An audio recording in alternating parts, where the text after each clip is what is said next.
Assalamualaikum warahmatullahi wabarakatuh. Saya Sonia Ramadhani Akmal dengan NIM H54012210056. Di sini saya akan menjelaskan materi terkait VAR, yaitu Vector Auto Regression. Materi presentasi yang akan saya jelaskan yang pertama yaitu apa itu VAR, siapa penemunya, kapan VAR digunakan, di mana VAR digunakan, mengapa menggunakan VAR, bagaimana VAR bekerja. Pertama yaitu apa yang dimaksud dengan VAR. VAR adalah model statistik yang digunakan untuk menganalisis hubungan linear antara beberapa variabel time series yang saling mempengaruhi satu sama lain. Artinya, setiap variabel di dalam model bisa saling mempengaruhi, tidak hanya satu arah seperti model biasa. Nah, contohnya itu ada hubungan antara M2 real, PDB real, dan SB real. Siapa penemunya? VAR pertama kali diperkenalkan oleh Christopher A. Sims pada tahun 1980. Sims menciptakan model ini untuk mengatasi masalah endogenitas dalam model ekonomi tradisional yang seringkali sulit memisahkan mana variabel bebas dan mana variabel terikat. Kapan VAR ini digunakan? Kita dapat menggunakan VAR ketika semua variabel dalam model berpotensi saling mempengaruhi secara simultan. Biasanya dalam analisis data time series ekonomi seperti PDB, suku bunga, dan jumlah uang beredar. Selain itu, dapat digunakan ketika variabel-variabel tidak dapat sepenuhnya dipisahkan sebagai bebas dan terikat. Dan terakhir, ingin menganalisis dinamika hubungan variabel dalam jangka waktu tertentu. Selanjutnya, di mana VAR dapat digunakan? VAR dapat digunakan di bidang ekonomi makro, misalnya di PDB, inflasi, dan suku bunga. Di keuangan juga bisa digunakan untuk jumlah uang beredar dan e-money. Dan terakhir, di ilmu sosial lainnya yang menganalisis data time series. Why? Mengapa menggunakan VAR? Kita menggunakan VAR karena seringkali dalam teori ekonomi hubungan antar variabel bersifat dinamis dan saling mempengaruhi. Dengan VAR, kita bisa memperkirakan hubungan ini tanpa harus menentukan mana variabel yang bebas atau terikat secara tegas. Dan juga untuk memudahkan peramalan tanpa harus menentukan variabel bebas dan terikat secara tegas. Bagaimana VAR bekerja. Nah, untuk proses VAR ini dimulai dengan memastikan bahwa semua data yang digunakan sudah stasioner. Artinya, karakteristik statistik seperti rata-rata dan variansinya harus konstan sepanjang waktu. Kalau datanya belum stasioner, kita perlu melakukan transformasi biasanya dengan differencing. Setelah itu, menentukan berapa banyak lag atau keterlambatan yang paling optimal digunakan dalam model. Ini ditentukan dengan beberapa kriteria seperti AIC, SIC, FPI, atau HQ, dan biasanya kita pilih lag yang punya nilai kriteria terkecil. Langkah berikutnya adalah melakukan uji kausalitas Granger. Uji ini membantu kita mengetahui apakah suatu variabel dapat memprediksi variabel lainnya, bukan hanya sekedar korelasi biasa. Selanjutnya, setelah semua tahap itu, baru kita melakukan estimasi model VAR menggunakan metode OLS. Tiap persamaan dalam VAR diestimasi satu persatu. Setelah model terbentuk, kita lanjutkan ke analisis Impulse Response Function atau IRF untuk melihat bagaimana sebuah guncangan di satu variabel mempengaruhi variabel lain seiring waktu. Kemudian kita juga menggunakan Forecast Error Variance Decompositions atau FEVD untuk mengetahui variabel mana yang paling banyak menyumbang perubahan terhadap variabel lain. Nah, terakhir kita akan melakukan uji stabilitas untuk memastikan semua akar karakteristik dalam model berada dalam lingkaran satuan, supaya hasil estimasi dan prediksi VAR dapat dipercaya. Sekian penjelasan materi terkait VAR atau Vector Auto Regression, kurang lebihnya mohon maaf. Selanjutnya, saya akan melakukan demo uji VAR di aplikasi RStudio.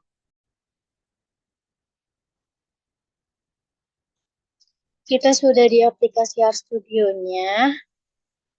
Langkah pertama, kita perlu mencentang beberapa package yang kita perlukan untuk melakukan analisis VAR. Ada ATSA, FAST, URCA, dan LMTS. Boleh langsung kita run semua ini.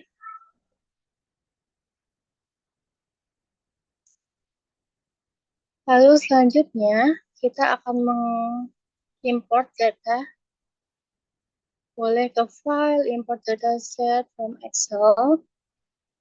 Boleh langsung kita browse saja.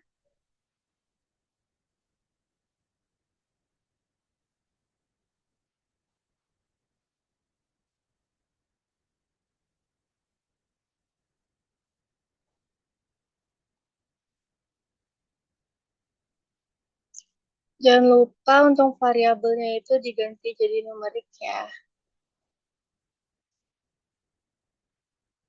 Dan untuk tahunnya itu kita ubah jadi date.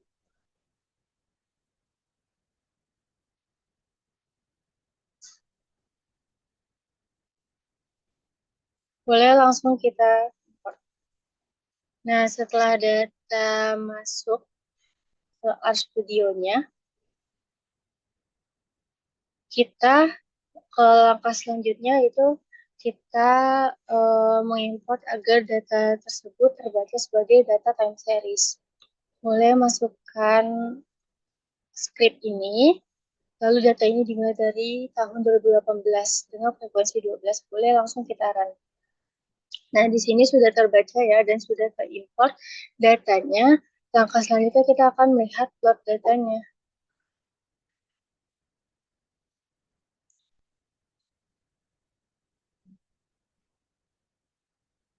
Nah, nah untuk sumbu X ini berisi nilai waktu dari tahun 2018 hingga 2022 dan data ini bersifat bulanan. Dan ini ada INF, ada SB juga. Nah, INF itu memiliki tren naik ya, kemungkinan non-stasioner, dan untuk SB itu menunjukkan fluktuasi tajam di awal. Oke, kita lanjut ke step selanjutnya, yaitu melakukan uji stasionaritas data. Yang pertama, kita melakukan ADF test di data INF dulu. Boleh kita run yang ini. Nah, dapat kita lihat untuk datanya itu stasioner ya. Di ini baru tingkat level. Boleh kita cek lagi di first difference apakah data ini stasioner lagi. Boleh langsung kita run. Nah, data ini juga stasioner di first difference. Selanjutnya kita yang suku bunga kita cek. Ini juga stasioner di level dan di first difference data ini juga stasioner. Langkah selanjutnya kita akan melakukan uji melihat lag optimum dari data ini. Boleh masukkan var select test data lag max-nya itu 10, saya masukkan. Lalu untuk pemilihan lag-nya itu 8. Boleh langsung kita run semua ini. Nah, berdasarkan hasilnya, dari lag optimumnya itu berdasarkan AIC, HQ, SC, dan FPA menyarankannya itu lag 10. Lalu untuk di sini, untuk hasil dari var test datanya, saya pilih di lag 8. Dan ternyata ketika diestimasi di lag 8, nilainya itu sudah signifikan ya. Nilai dari var yang lag 8-nya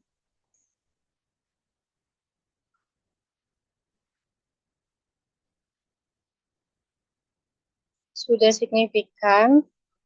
Dan di sini juga INF-nya itu bernilai 0,3542, yang mana INF bulan sebelumnya berpengaruh positif terhadap INF sekarang. Dan SB12 ini, SBI2 ya, SBI2 ini minus 0,05360, yang artinya SB2 bulan sebelumnya berpengaruh negatif terhadap INF. Dengan nilai konsnya itu 4,7234, yang mana ini adalah konstanta model INF. Nah, secara keseluruhan, beberapa koefisien cukup besar. Misalnya di INF 11, I1, yang mengindikasikan lag-lag dari INF memberikan kontribusi yang kuat terhadap nilai INF sekarang. Lalu, efek dari SB terhadap INF tidak konsisten juga, ada yang positif, negatif, dan kecil. Nah, kita lanjut ke langkah selanjutnya. Kita akan melihat kointegrasi dari data time series ini. Boleh ketik kointes titik jo ts data, lalu K sama dengan pilihan leg-nya tadi, leg yang optimum berapa. Boleh lanjutkan dengan script ini, lalu summary kointes. Boleh langsung kita run. Berdasarkan nilai dari kointegrasi tes ini, dapat kita lihat nilai tes statistiknya itu 16,79 yang sama dengan 0. Yang artinya tidak tolak 0. Lalu ini juga 7,52 yang artinya tidak tolak 0. Maka dari itu dapat disimpulkan bahwasannya tidak ada hubungan kointegrasi antara variabel INF dan SB.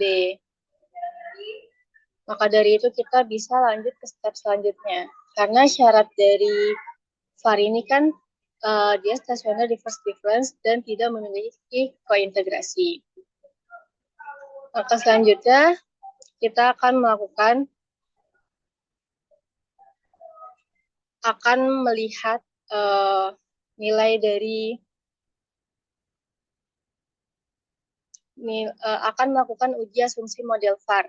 Yang atas ini boleh langsung kita run. Nah, dapat kita lihat nilai p-value-nya itu lebih besar dari 0,05.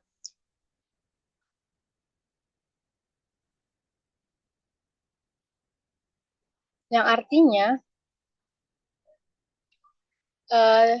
kita tidak menolak H0, yang artinya tidak ada autokorelasi, tetapi pada leg 19. Maka dari itu, untuk uji autokorelasinya itu lolos, maka selanjutnya kita akan melakukan uji normalitas atau normality test. Boleh langsung kita run. Dan dapat kita lihat nilai dari p-value-nya itu 0,854 ya. P-value-nya itu 0,854 yang artinya lebih besar dari 0,05 ya. Maka dari itu kita tidak tolak H0 dan residualnya itu normal. Maka dari itu data ini memenuhi asumsi normalitas. Langkah selanjutnya kita akan melakukan uji roots dari data ini.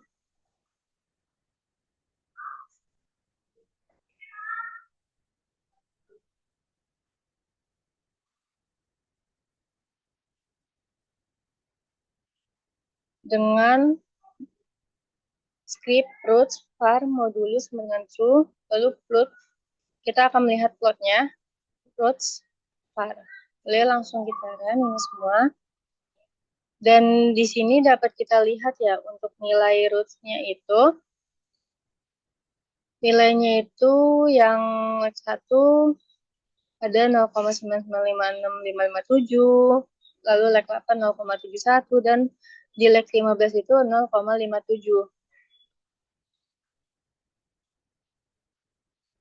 Nah, bisa kita lihat ya bahwasannya yang optimum itu adalah di leg 8.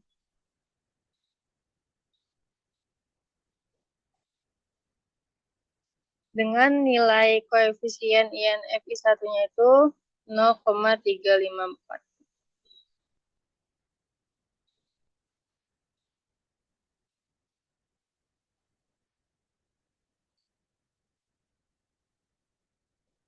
Dapat kita simpulkan bahwasannya model VAR P sama dengan 8 ini cukup baik dan stabil ya. Di sini juga ada plotnya. Ini juga interpretasi dari hasil ini, yang mana di sini plotnya dapat kita lihat sebenarnya stabilnya itu di 10, tapi kita juga bisa memilih leg 8. Selanjutnya kita akan melakukan uji impulse response function. Di sini kita cek IRF satunya dulu, yang mana kita melihat respon SB terhadap INF. Boleh langsung kita run.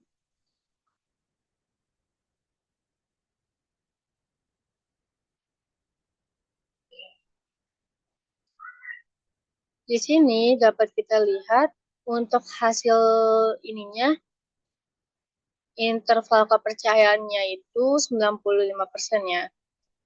Nah, interpretasinya itu awal respon periode 1-2 itu dikatakan tidak signifikan karena responnya masih dalam batas bawah dan atas garis merah. Dan periode 3-7 itu respon suku bunga terhadap inflasi itu menjadi positif dan signifikan. Dan untuk di setelah periode 7 ternyata efek mulai menurun dan kembali ke nol. Maka dari itu kesimpulannya adalah ketika terjadi kejutan pada inflasi atau INF, maka suku bunga SB cenderung naik setelah beberapa periode. Ini sesuai teori ekonomi di mana bank sentral akan menaikkan suku bunga untuk respon inflasi yang meningkat guna menjaga stabilitas harga. Namun efek ini terbilang tidak berlangsung lama karena respon akhirnya kembali ke nol. Artinya sistem kembali ke keadaan seimbang dalam jangka panjang. Oke, selanjutnya kita akan melihat impuls SB. Impuls SB atau respon INF terhadap SB, guncangan dari SB, boleh masukkan skrip ini, lalu langsung kita run.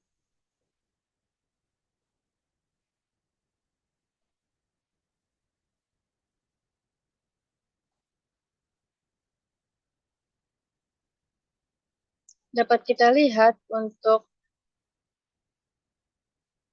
dari plotnya itu, di sini NF ya, responnya itu respon SB, respon dari SB.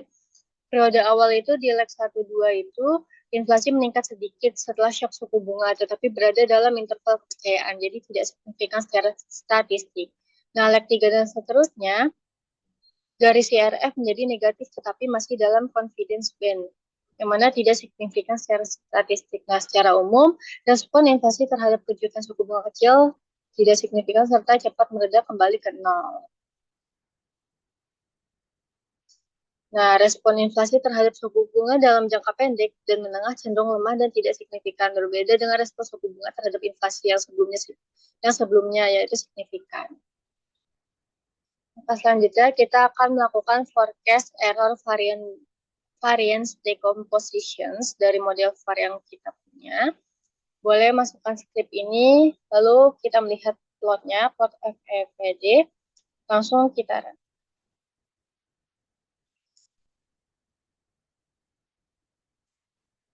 Oke, kita besarkan dulu ya, boleh langsung kita run.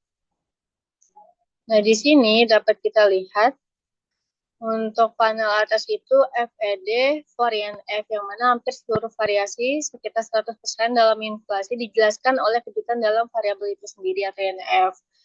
Nah, kontribusi SB atau suku bunga terhadap variasi inflasi sangat kecil bahkan nyaris tidak ada dalam semua horizon jangka 1-10. Lalu untuk panel bawah ini, FFD for SB atau suku bunga, sebaliknya justru variasi suku bunga sepenuhnya dijelaskan oleh kejutan pada SB sendiri. Nah, pengaruh inflasi terhadap variasi suku bunga juga sangat kecil, hampir nol sepanjang horizon. Nah, kesimpulannya, model VAR ini menunjukkan bahwa kejutan pada masing-masing variabel hanya berdampak signifikan pada variabel itu sendiri. Tidak ditemukan dampak lintas variabel yang berarti baik dari SB ke INF maupun sebaliknya.